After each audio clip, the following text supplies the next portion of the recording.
What's up, everyone, and welcome to the Corporate Bartender. Recently on the podcast, we interviewed the not like you person. This go around, we've got the stop doing person.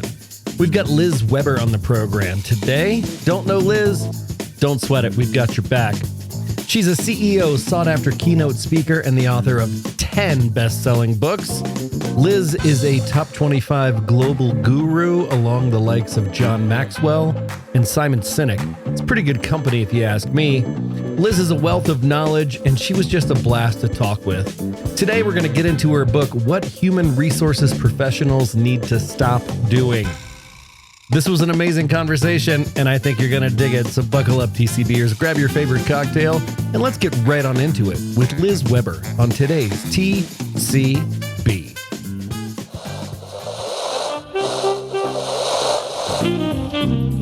Welcome to SkyTeam's The Corporate Bartender, where we gather some of the best HR and people leaders to discuss what's happening on the people side of business.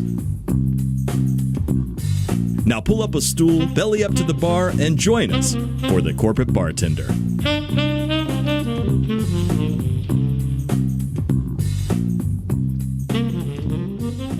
Welcome, everybody. It is Wednesday. You know what that means.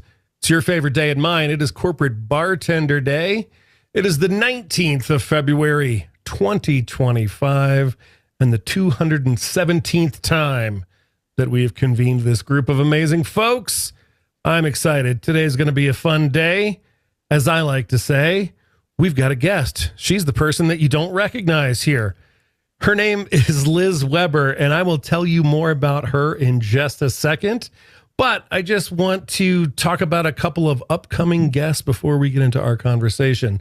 So we've got a few things happening.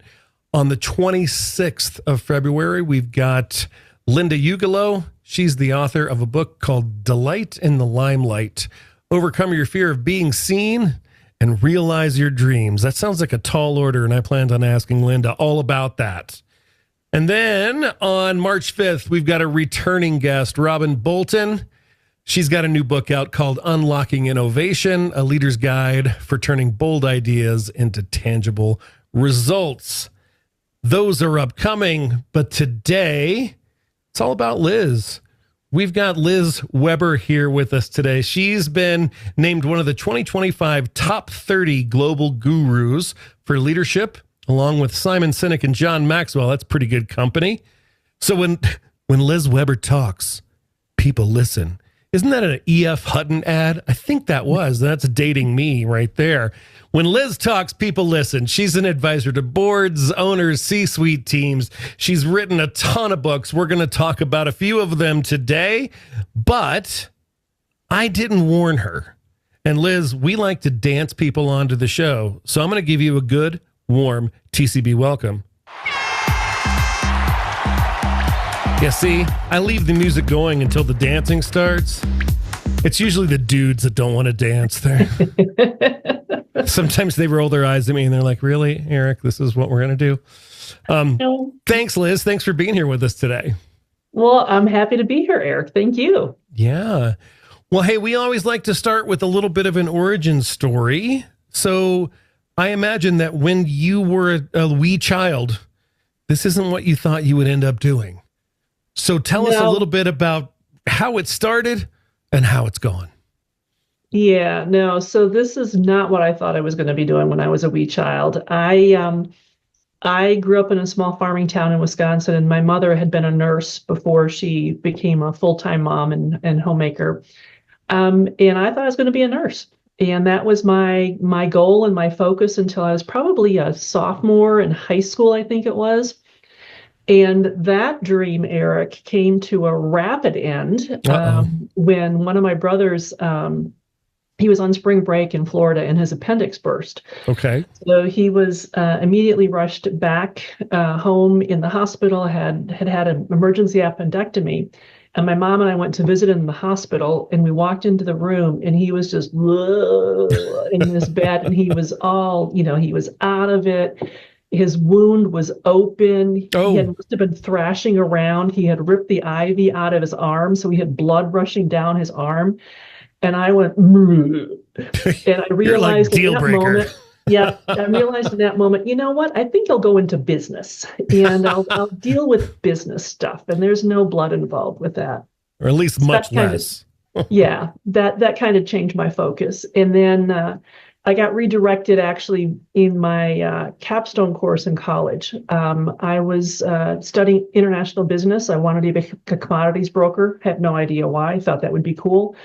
But my capstone was taught by this guy named Jim Farrell, who was this thing called a consultant. And I had never heard of that before. And he started talking about how he would work with businesses and leadership teams to help them identify things that they could do to be better leaders and have stronger companies. And I thought it was fascinating. And the fascinating part I thought was he could work with a lot of different companies, and he didn't actually have to work in any one company and be stuck there for years and years and years. He could learn from a lot of different companies. So that was kind of my focus. And so I pursued, my degree. I got an internship in Washington, and I was an intern with the State Department for a year. And that job actually transitioned into a job. And luckily, the office I was working at the State Department was the State Department version of the military commissary system. So it was a business office. And so I started learning how to basically provide business guidance to Foreign Service officers, spouses, local nationals around the world on how to set up and run commissaries, basically grocery stores, and activities on the embassy compounds around the globe. And I started doing that when I was 22. Wow. So by default, I became a consultant. And then I got my master's, and I worked with consultants, and little by little, they started telling me, you really can't be a consultant until you actually have some experience. Right. So when the time came, I started a training company, and as HR people, you've had a lot of trainers come through your doors, and I was one of those trainers on any topic, anywhere, on anything as far as supervisory management skills, until about 20 years ago. And I really started honing in on strategic planning, succession planning, leadership development, and that's been my focus for the last 20 years. That's awesome. Great story. It's interesting. Books. People write books. Writing a book is on a lot of people's bucket lists. I think it's a thing that gets mentioned a lot, and not a lot of people do it because writing a book is hard. It's not the easiest thing in the world to do. I've done one. It's right there. It's called You, Me, We, Why We All Need a Friend at Work and How to Show Up as One. And it taught me a few things about the publishing industry and how that works and the games that you play to get on lists or win awards or whatnot. No, there's just a lot of moving parts. You've done this 10 times. Are you insane? Yeah, probably so. Probably so, because, as you well know, because you've written a book too, writing a book is hard, but the editing is brutal. That's the brutal part of it. Mm-hmm. And every one of them it's a major undertaking, and it never goes as smoothly as you anticipate. But each one I'm really proud of, and each one was written at a time for a specific need that a client had or a group of clients I was working with had. So it kind of fit a need for them and a need for me to document what I was sharing with them in a more formal capacity. So. TCB folks will remember we had Kelly McDonald on the show a couple weeks ago, and she had written a handful of books about doing different things with people not like you. Your books too, Liz, have a theme. Your books all point to things that different groups of people need to stop doing. Mm-hmm. And I wanted to focus in on the purple book, the book that is called What Human Resources Professionals Need to Stop Doing, because that's pretty germane to our audience here. And I can imagine a few HR people going, what does she think I need to stop doing? So tell us a little bit about that book. How did that come to be? And what are the things we need to stop doing? So first off, the reason that I have the book entitled What HR Professionals Need to Stop Doing, because I wrote the book after many, many situations, Eric, where I would be either in a strategic planning session with an ownership team or leadership team or a training room, And, we're sitting around the conference table, we're sitting in the training room, whatever, and the senior leadership team is going back and forth, and either they're talking strategy or, we're talking some kind of a session where I'm facilitating it. And, full candor to your audience and your community here, with the exception of 2 times, when I would be working with the group, the one functional role that would get talked over, would lose their spot in the conversation, 100%, or who would not speak up strongly or clearly or concisely enough. Drum roll, please. Oh, I can do that. There you go.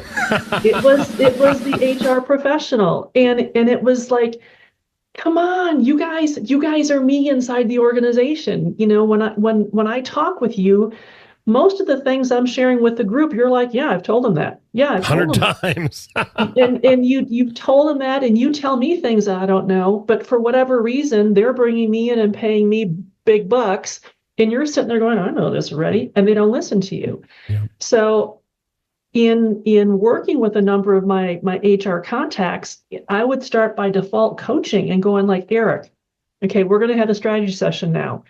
Here's what we're going to cover. What I need you to say is X, or when this happens, here's how I'd like you to say that so that you get that point across. And by default, I started coaching a lot of HR professionals. And one of the things that was really important also, and I still remember this one client, because we were talking about reorganizing the company. And he said to me, he said, Liz, if you were me and we were going to start a brand new company, who would be your first hire? And I knew he wanted me to say the CFO. Right. And I said, and I pointed to his HR person, her name was Heather. And I said, I'd hire her first. And his eyes, he was like, almost bugged out of his head. And I said, because a good HR person is going to help you to create the team you need. And then from there you go with the company. And that just jolted him like crazy. Yeah. And so I just share all that. I mean, your community knows this. You guys all know this. It's just a matter of what HR professionals need to stop doing book is there are some things that I was seeing kind of on repeat that regardless of client, regardless of industry, I had really smart HR professionals like CHRO level, VP level, doing things that were like, no, don't do that. Don't do that, because you now just alienated the CFO, or you just now alienated the general counsel, or you just alienated the director of operations. Don't do that. Don't say that. You just diminished yourself. And it was kind of my coaching guide to them of saying, here, read the book. Read the book. It's funny, for so many years, I worked in HR for 23 years, 24 years. For so many years, we fought for that proverbial seat at the table, right? We wanted to be taken seriously. And it's interesting to me because in my history, there are sort of 2 camps for HR people.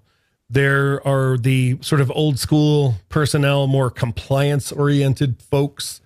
And then, there was with the advent of the business partner model, there were these business focused HR people. And a lot of times executives, well, they didn't know that this was happening. And they just made the assumption that you're the traditional HR police, right? I remember rolling into a meeting one day. We had just done an acquisition, and the person that was going to be taking on the combined marketing organization was from the acquired company.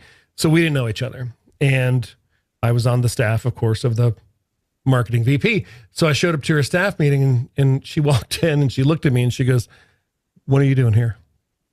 We're not firing anybody today."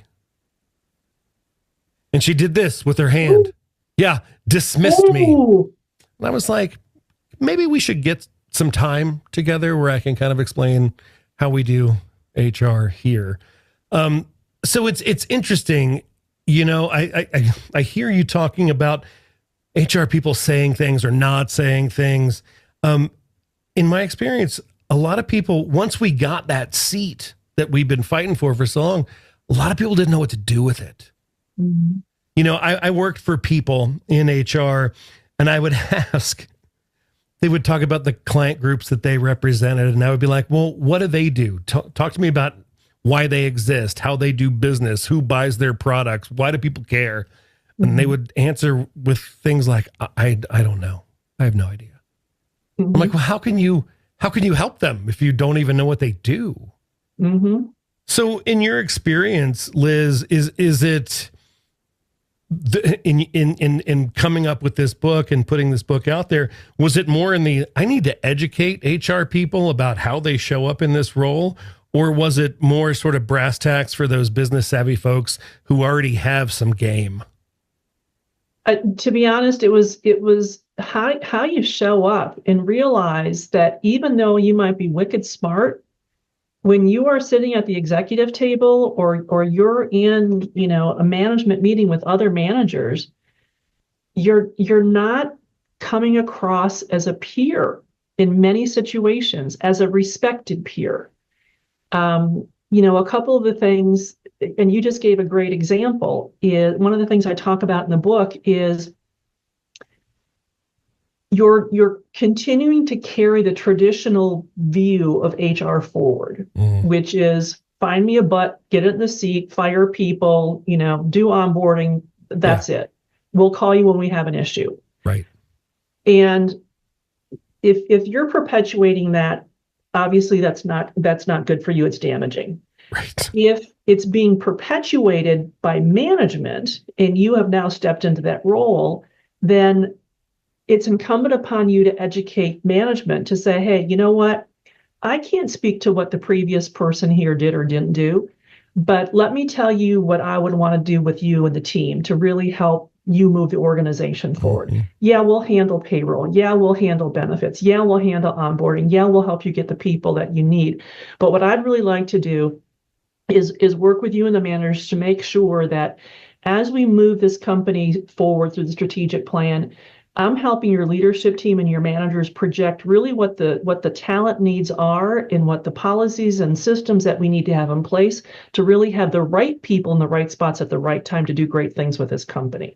So let's get proactive in how we look at our talent management, and the systems that we have around them to really help them be successful. And by the way, we're also going to make sure we watch cost in all of this and really get the best ROI for everything that we're doing. That's a different approach. And that will cause leadership to kind of open up their eyes and go, oh, okay, this dude or this woman actually might know something about business, or they might be blowing smoke. Let's test them. Right. Okay, then test me. But it's very different. And at least you got their eyes to open up to go, this might be somebody that I could actually work with and not just have a transactional relationship with. Yeah. It's interesting because I think back to all litany of different business leaders that I interfaced with during my HR career. And there was a couple of different camps. There's the camp that was into that. Like if I showed up and I made that pitch or a similar pitch, they were like, ooh, yeah, I like that. Let's talk about that. There were folks who had no appetite for that. They're like, you know what? I don't want that. I don't need that. I need you to put butts in seats and get butts out of seats and do all the things that keep us out of court. And then I always told them, we're never staying all the way out of court. That's never going to happen. But what do you do with one of those detractors that tries to put HR, like Dirty Dancing? Nobody puts baby in the corner. Nobody puts HR in the corner, but they want to. How do you deal with those leaders? You got to prove your value. Okay. So it sounds pretty simplistic, but first off, do the transactional stuff really well. Okay. Fair. Again, it sounds pretty basic, but Eric, this is no different, with all your HR experience. I can't imagine the number of managers that you've coached on this and things like this. And one of the things I tell my clients quite often when I'm dealing with like executives that have a board of directors and like, we got to keep the board happy. And I said, what causes boards to get twitchy is when they don't have confidence in you as an executive team that you're doing your job. That's right. So that means that whatever you're presenting to the board, you got to present it in such a way that you give them the confidence, gang, we've got this. And this is where we're going. This is why we're doing it. And here's what we need you to vote on. So the same thing applies with HR pros in dealing with the management team and trying to help them understand that there is more that HR can bring to the table than just the transactional. And it's a matter of, first, you got to give them the confidence that you can do the transactional, and in your mind, the basics of the job, which is a lot. Mm-hmm. It's a lot, but you keep them out of court as much as possible. You look for the bottom line. You show them that you understand the value of running a budget and maintaining budget and understanding the numbers. So you got to prove yourself to them that you understand the mechanics of HR. Mm-hmm. But then that now gives you the platform to say, no, let's talk about what else.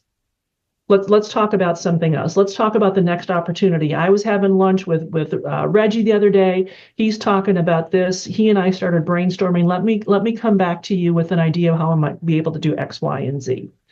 That, you got to have the credibility first to open their eyes that maybe you have the potential to do more than what they're used to seeing. And let's be honest, if they've not had experience in their previous life or their current life with a really strong strategic HR person, it's hard to understand what the capabilities really are. Yeah. So give them a glide path. It's so funny. I so wish Lori was here today, because Lori had an experience in her career where the executive team was sort of at a fork in the road. Mm-hmm. Do we want to do strategic HR, or are we just wanting to keep it transactional? Mm-hmm. And Lori and a couple of members of her team made a business case that said, if you don't want strategic HR, you got to lay us off. You're staffed inappropriately. Mm-hmm. So basically she went in there saying, forcing the hand, right? You're either all in on this, or you got to cut us loose.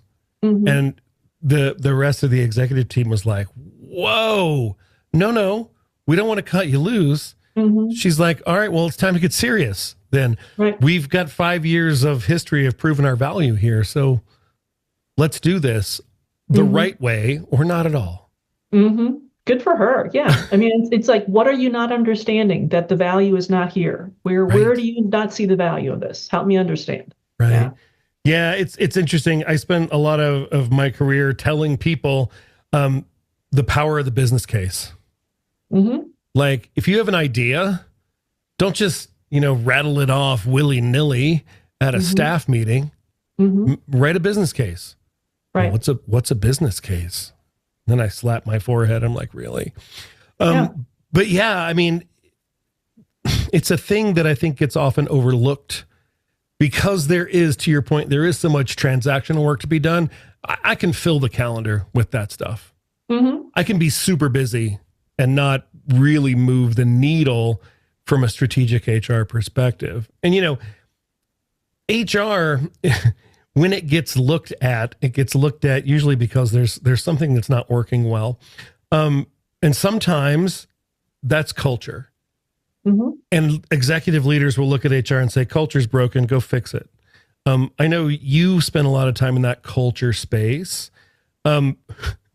What's your advice for HR people that are making their first steps into culture influencing or culture building? That's a big question. I know. It's a big question because I don't know if I shared this with you when you and I first chatted about having this conversation, but I had lunch a couple months ago with an HR consultant, and we're telling war stories over lunch, and he said to me, Liz, I really have come to believe that you can tell the kind of culture the organization has by the brand and personality of its HR team. Oh, I like that. And Say I went, more. Boom, mic drop. Yeah. Because it goes to everything that you were just saying, Eric, So when he said that, I was like, that is so true. And I started, mentally running through all of my clients that are HR people going, yeah, I get it. It all aligns, because when when a leadership team understands the power of strong HR, and yes, it's a transactional, as you were just saying, which is a boatload of work. Yeah. Okay. But let's be candid. It's also a boatload of work if you're in production. It's also a boatload of work if you're in finance. It's a boatload of work if you're in logistics. It's a matter of those are the things that have to get done. That's expected. It's the what else that kind of rises to the top, where people start really giving you the kudos for the work that you do. So when you look at the culture of an HR team and the brand of the HR team within an organization, a lot of that is driven by, do they have the ear of the leadership team? Right. Are they respected by the leadership team? Right. Or are they pushed off to the side? And if they're pushed off to the side, to me, that's an immediate indicator. Okay, either that individual or that team is not strong in their role. And it's pretty quick to be able to figure that one out. Or as a leadership team or a leader of the company, you don't understand the value of HR, and you are minimizing their potential of really helping you create a good organization and elevating the culture to achieve so many of the things that you're trying to achieve. Yeah. I mean, I think the culture question, it's such an interesting one because there are so many different approaches, and it's, to your point, so big, right? It is a huge sort of ethereal, amorphous thing that if you ask 10 people to define it, you'll get 8 different definitions. Mm-hmm. And I think that's one of the reasons it kind of gets hung on HR. It's like, oh, well, that's too soft and fluffy, and I can't figure that out. So you guys figure that out. Mm-hmm. But it's interesting to me because I like your buddy's breakdown of it's kind of reflected in how the HR team is seen, what their brand is. Mm-hmm. I love that you use the word brand. I talk about with my coaching clients, what is your leadership brand? How are you known? And it's amazing to me how many people have never really thought about it that way. Mm-hmm. Like they show up as the tactician, as an executor of stuff, but they don't think about the how. And I try to draw that, the what and the how graph for them because how things get done are as important as what you're getting done. Right. And that's a huge component of your brand. And I love this idea that sort of HR's brand is kind of a microcosm of the culture in general. Yeah. Yeah. And it's really driven, and it's pretty easy to see it quickly. I mean, how do members of the leadership team interact with HR, the HR office? Do they say, oh crap, we got to go to HR? Or is it, hey, call Eric, get Eric in here? Right. Something as basic as that, that's a huge tell right there. Yeah. Are you viewed as a roadblock? Or are you viewed as, hey, let's get him in here sooner rather than later to figure this one out, because he's going to save us a lot of time by talking strategy with him right away. Mm-hmm. And actually, he knows people that we don't know, and he can figure this one out. Are you the first call, or are you the, oh crap, we got to take this to HR? Remember, we got in trouble last time we didn't call Eric. Yeah, exactly. So that was a huge thing. I mean, I just wanted to go back though, about this thing about culture, and I want HR people to use this quote too. It's by Bill Markham, and you've probably had this on your podcast before. And his quote is, culture is what your employees' hearts and stomachs feel about work on about Monday morning on Sunday night. Yeah. And that is bigger than HR. Yeah. Because not everybody works for HR. So, to me, I think that one is when whoever goes to HR and says, you got to fix culture. It's like, not everybody works for me. Right. They work for everybody else in this company. So this needs to be a unified effort here. I can be the orchestra conductor, and I can start to map out a game plan, but I need the rest of the team to play ball. Oh, yeah. I've worked on several executive teams that had a continuum of the enforcement of the no asshole rule, right? I've had teams that had we talk about it, but we all know that guy's an asshole, right? Mm-hmm. And I've had teams that there was no tolerance. It was a zero tolerance on the no asshole rule. And it's interesting to me because I think back over my experience in HR, and the leaders that are complaining about culture the most, to me, were the assholes in the room. They were the ones not willing to do the stuff. They weren't willing to take the risk. They weren't willing to cede the control or whatever, right? Whatever the lever was, they weren't willing to pull it. Yeah. You know, it's interesting you say that because last year I was working with one of my clients and they were like, Liz, morale is horrible around here. I mean, it's so bad. And we've got so many things we need to get done. This is one of my strategic planning clients. And I said, and they're like, you know, people just are angry with everybody. And I said, so when you're out talking to people, what are you hearing? And he's like, what do you mean? When you go out and talk to people, what are you hearing? Well, they're just really upset, you know. And I'm like, so how often are you talking to all your managers? Well, we're just really busy. And I said, I tell you what, would you be open to me having a 20-minute one-on-one with every member of your leadership team to hear directly from them? Because I know them all. Let me hear directly from them what the issue is and what one of the issues is, or, you know, what's going on, kind of hear it from them. And it was phenomenal, Eric, because time and time and time again, it was, we don't have access. We don't know what's going on.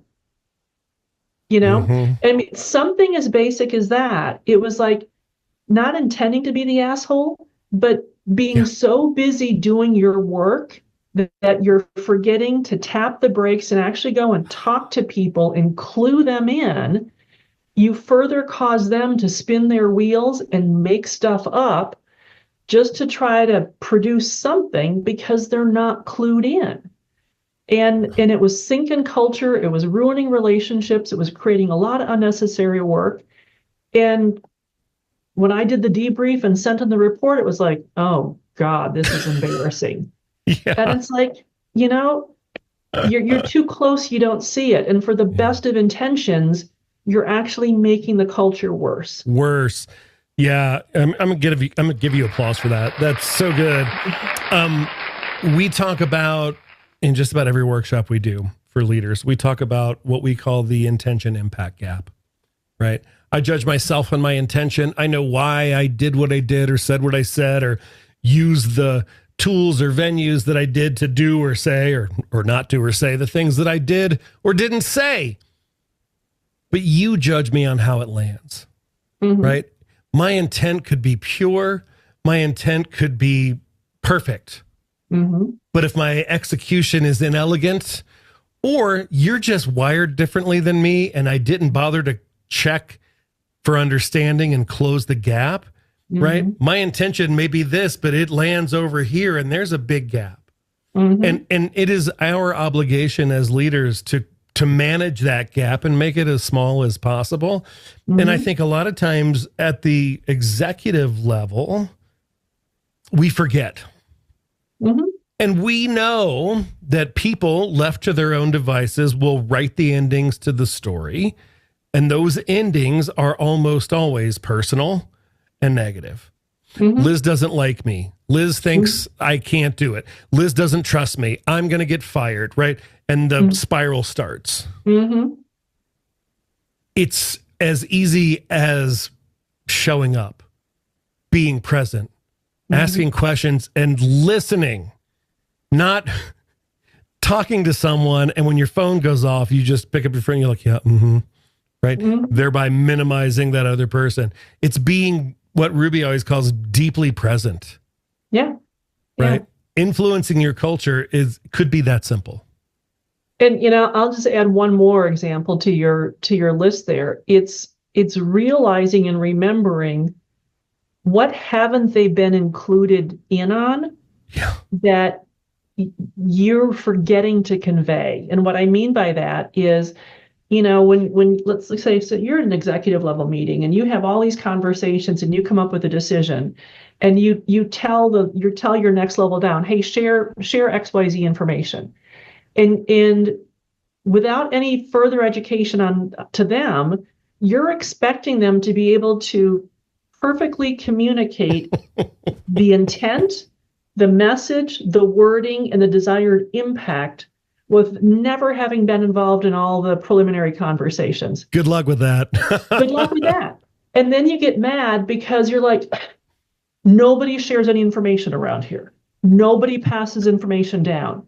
Well, you guys remember Jimmy. He did it and sucked at it and got fired for it. So, yeah, yeah. And so many of these things, you don't need to be a rocket scientist to do these things. It's just being really, really intentional and self-aware of what am I possibly doing that's causing my team, my company, my division to not get it, to be frustrated, to have low morale, to be fighting with one another. What's going on?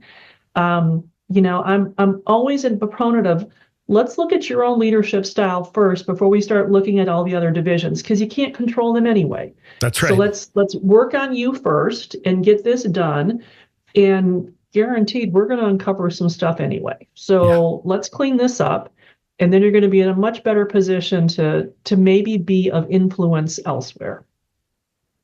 I love it. All right, Liz, I got a question for you.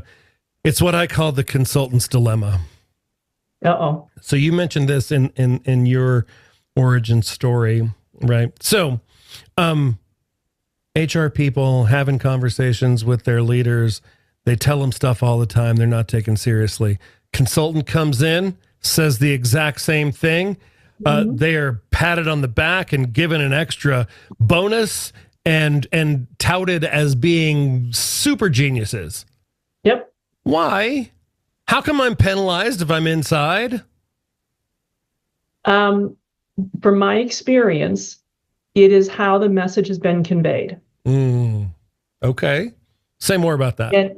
And what I mean by that is, and I can't tell you, Eric, I am spending so much time. I was on calls all afternoon with executive team members, helping them understand how to communicate to their peers and up.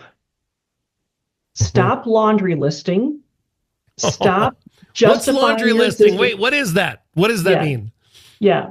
Stop trying to validate your value by spewing everything you have done with the laundry list and a checklist of all the transactional things you've done that have kept you busy. Nobody cares. Nobody cares. What will get them to pay attention is when you share information with them, and I mean peers and above, that will impact them, that will help them leverage something they're doing, that will make their life somehow easier, or that will somehow help them from being blindsided. And it's like, well, why am I helping them? Because you're helping the entire company. And it shows also that you are astute enough to realize my job is to help everybody else here. So that means I need to understand, back to what you were saying earlier, I need to actually understand enough of what they do in their area and what they're trying to do. Yeah. So that something I suggest, I need to have some awareness of how it's going to either positively or negatively impact them, so that when I make that recommendation, that proposal, business case, use case, there's some legitimacy behind it. Yeah. Versus if I just start complaining that if we don't do this again, we're going to have all these problems, and all you hear is that Charlie Brown. Nobody wants to hear that. We've got too many things to do. We're looking for ideas, solutions, and don't blindside me. Yeah. And I just say that because as a consultant coming in, my job is to say, have you considered this? What about if you try that? Because it can help this person, that division. And I'm always looking at how do I make all the linkages? Because I'm trying to help them typically with strategic planning. We're trying to move the whole organization forward and have all these linkages stay connected. So I'm always thinking like that. And so it's a matter of when I'm making a suggestion, it's with that in mind, that there will be impact, there will be consequences, there may be some unintended consequences. Sure. But let's think about that versus a transactional type of conversation. Yeah. It's interesting, right? I mean, these are not new problems for HR people to have. I do want to shift gears into another problem that I think HR people wrestle with, and I know this is sort of in your bailiwick as well, and this is the idea of succession planning. I've been involved in many an organization that was really good at kicking off succession planning and really terrible at operationalizing it. Like it was easier to just scrap what we did last year and kick it off again. If you're an HR person going through your first couple of rounds of succession planning, Liz, what advice would you give them to sort of, armor up for that task? So I do succession planning very differently than many others, and I do it in a very, very simplistic format. I love simple. What I encourage my clients, managers to do is very simple, and HR can take the lead and can guide the process and obviously work with each manager. But basically, you do an org chart for every single team. Every position on the org chart, you list the position title, current position holder's name. In the box for their position, you put number 1, 2, and 3. Okay? In numbers 1, 2, and 3, you identify who is the individual or are the individuals that either individually or collectively back up that person if they're out, or should be able to back up that person if they're out. Okay. If there's nobody available, you put question marks in there, or if you don't know. You might have a situation where a manager steps down and steps back if one of their team members is out. That's fine. You put the manager's name in there. That map gives you the real world, basically phone tree of if somebody's out, who do I call? Okay. Yeah. That's the current state. Here's where the fun part comes in, though. Now you color code it. And you go red, yellow, green. Okay. Every single position you color code, current position holder as well as the backups.